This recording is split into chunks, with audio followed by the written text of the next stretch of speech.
Hello, high.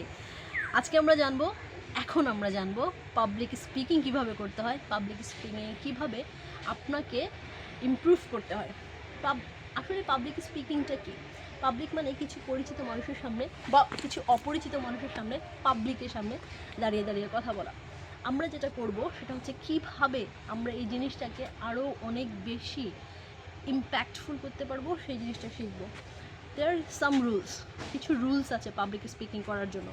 রুলসগুলো হচ্ছে, প্রথম যে রুলসটা হচ্ছে স্পিকিং অ্যাবিলিটি গড়ে তোলা। 2 নম্বর রুলসটা হচ্ছে কমিউনিকেশন স্কিল ডেভেলপ করা। 3 নম্বর রুলসটা হচ্ছে আপনি ছোট গ্রুপ থেকে বড় গ্রুপের মধ্যে কিভাবে কথাটাকে বলবেন বা বলতে হবে সেই জিনিসটাকে জানা। 4 নম্বর বিষয়টা হচ্ছে যেটা করতে হবে সেটা হচ্ছে আমাকে শিখতে হবে একটা ট্রানজিশন, অর্থাৎ স্পিকিং থেকে কমিউনিকেশন থেকে অডিয়েন্স প্লিজিং, এই বিষয়ের যে ট্রানজিশনগুলো থাকে সেই জিনিসগুলো শিখতে হবে। আমাকে শিখতে হবে, জানতে হবে রিসার্চ কিভাবে করতে হয় সেটা।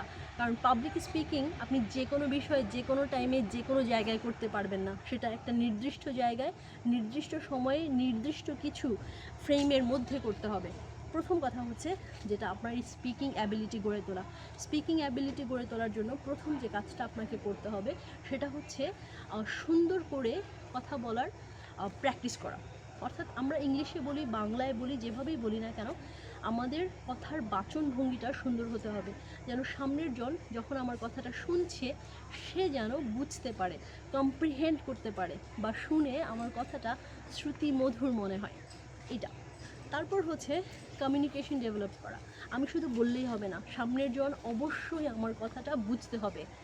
ওকে, তো আমার কথাটা যখন বুঝবে, আমার কথাটা বোঝার জন্য যেটা করতে হবে সেটা হচ্ছে কমিউনিকেশনের যেই স্ট্র্যান্ডগুলো আছে, সুন্দর করে কথা বলা, অর্থ মিনিংফুল কথা বলা, গুছিয়ে কথা বলা, সেই জিনিসগুলো করতে হবে। এবং টপিক বেসড কথা বলা, আননেসেসারি কথাকে কমিয়ে বলা, সেগুলো কিছুই করা যাবে না।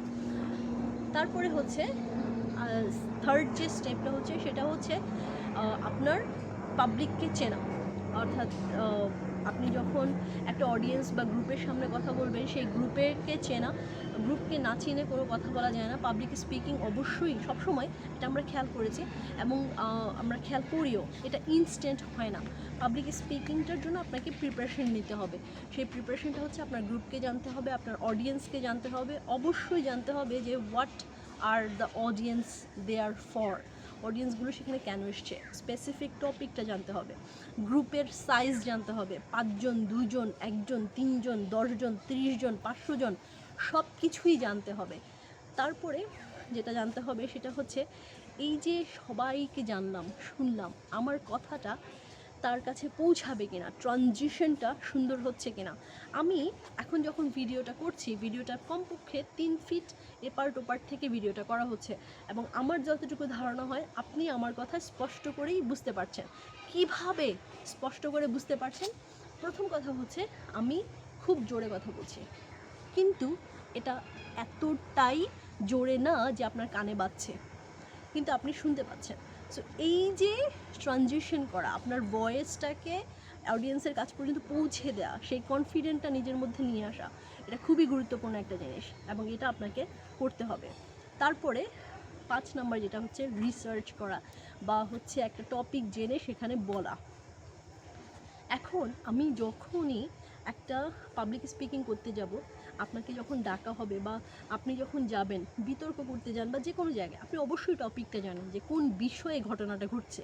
যেমন পহেলা বৈশাখে যান, আপনি একটা ইংলিশ লিটারেচারের কোনো একটা অনুষ্ঠানে যান, বাংলা সাহিত্যের কোনো অনুষ্ঠানে যান, বাংলা একাডেমির কোনো অনুষ্ঠানে যান, আপনি অবশ্যই জানেন যে কোন টপিক নিয়ে, কোন বিষয়টাকে বেস করে অনুষ্ঠানটা করা হচ্ছে, সেটার বিষয় সম্পর্কে আপনি সঠিকভাবে রিসার্চ করা, প্রত্যেকটা বিষয় সম্পর্কে জানা এবং নিজের একটা স্পিকিংয়ের স্ক্রিপ্ট তৈরি করা। স্পিকিং স্ক্রিপ্ট যখন আপনি তৈরি করবেন, তখন আপনাকে সুন্দর করে জানতে হবে যে আমরা ওই টপিকটাকে মানে কমপ্লিটলি আন্ডারস্ট্যান্ড করতে পারছি কিনা। যদি আপনি বুঝতে পারেন তাহলে আপনার অডিয়েন্সও বুঝতে পারবে। অর্থাৎ কগনিটিভ ডেভেলপমেন্ট, আমরা সব এই শব্দটাকেই ব্যবহার করি। পাবলিক স্পিকিং ইন ইংলিশ এটা খুব সহজ বিষয় না। যদি আপনি বাংলায় সুন্দর করে কথা বলতে পারেন তাহলে ইংলিশে কথা বলাটা খুব বেশি কঠিন কিছু না। এখন আপনার স্পিকিং শিখতে হলে যদি ইংলিশ ডেভেলপ করতে হয়, সেটা এক কমিউনিকেশন, ইংলিশ ডেভেলপমেন্ট করা অনেক অন্যরকম একটা ব্যাপার।